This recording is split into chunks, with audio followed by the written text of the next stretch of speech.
How to use 20 USDT coupon on Bybit. Open your web browser and go to the Bybit website. Look at the top right corner of the page. You'll see your profile icon. Move your mouse over it, but don't click yet. In the drop-down menu that appears, click on My Rewards.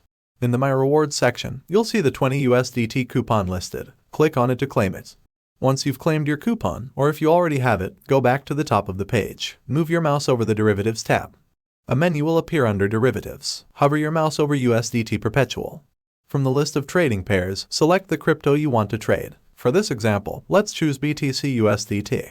On the right side of the trading screen, find and click on Order by Quantity. Next, click on Order by Value. A confirmation box will pop up. Click on Confirm to proceed. Type in the amount of USDT you want to trade in the provided field. Finally, decide whether you want to buy or sell. Click on either the Buy button or the Sell button, depending on what you want to do. Thanks for watching. Now you know how to make the most of your 20 USDT coupon on Bybit. If you found this guide helpful, don't forget to like, comment, and subscribe for more tutorials. Happy trading!